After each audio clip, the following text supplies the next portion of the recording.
Assalamualaikum warahmatullahi wabarakatuh. Baik anak-anak, kembali lagi bersama Miss Nur. Kali ini kita akan belajar lagi tematik ya. Minggu kemarin kita telah belajar tentang daur hidup makhluk hidup. Nah, sekarang kita lanjutkan ya tematik 7.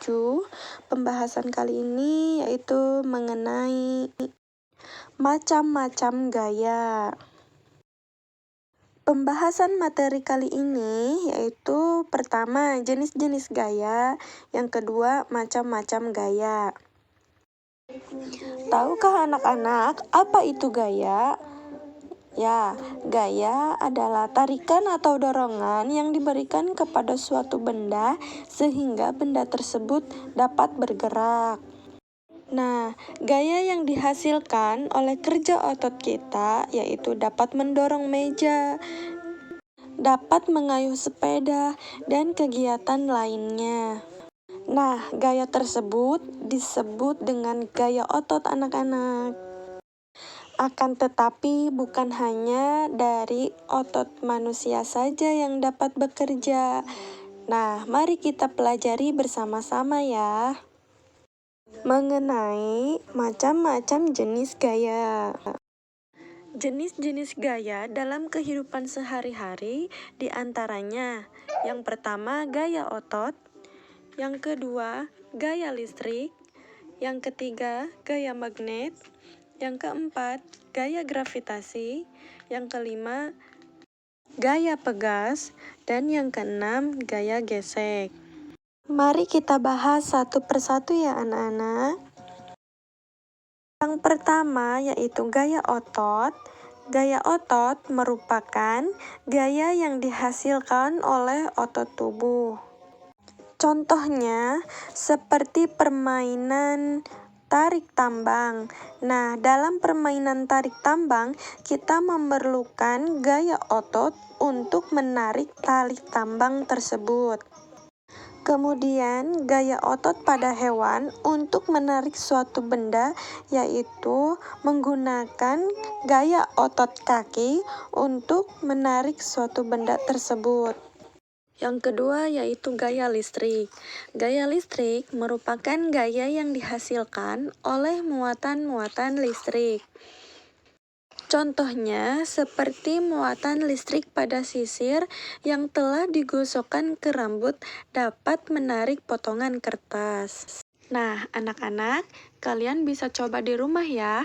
Jika di rumah ada sisir plastik, kemudian kalian gosokkan ke rambut yang kering, lalu dekatkan ke potongan kertas, maka kertas tersebut akan terangkat.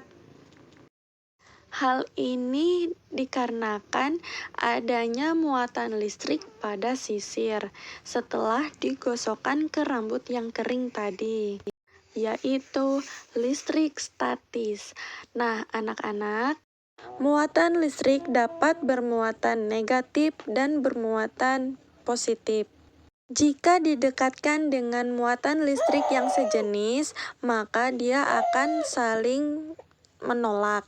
Dan jika muatan listrik yang berbeda jenis, maka dia akan saling tarik-menarik. Contohnya seperti pada sisir dan potongan kertas. Yang ketiga yaitu gaya magnet. Gaya magnet merupakan gaya yang dihasilkan oleh magnet. Nah, anak-anak, kalian sudah pada tahu kan yang dimaksud dengan magnet? Nah, magnet itu adalah suatu benda yang dapat menarik benda yang terbuat dari logam. Nah, benda yang dapat ditarik oleh magnet disebut dengan magnetis. Contohnya seperti besi, kemudian logam, dan lain sebagainya. Kemudian, benda yang tidak dapat ditarik oleh magnet disebut dengan non-magnetik. Contohnya seperti pada benda-benda yang terbuat dari bahan plastik. Kemudian bahan yang terbuat dari kertas, bahan yang terbuat dari kain. Nah, itu disebut dengan non-magnetis. Selanjutnya yaitu gaya gravitasi. Gaya gravitasi merupakan gaya tarik bumi yang menyebabkan benda yang jatuh akan ke bawah. Nah, contohnya seperti buah yang jatuh ke tanah. Nah, benda yang bergerak jatuh karena gaya gravitasi disebut dengan gerak jatuh bebas. Yang kelima yaitu gaya gesek. Gaya gesek merupakan gaya yang terjadi ketika dua permukaan benda saling bersentuhan. Contohnya seperti ban sepeda yang menyentuh ke permukaan jalan. Yang terakhir yaitu gaya pegas. Gaya pegas merupakan gaya yang dihasilkan oleh kerja benda elastis. Contohnya seperti memanah. Gaya pegas timbul karena adanya sifat elastis pada benda karet. Contoh yang lainnya seperti pada ketepel. Materi selanjutnya yaitu manfaat gaya. Yang pertama, manfaat gaya pada otot.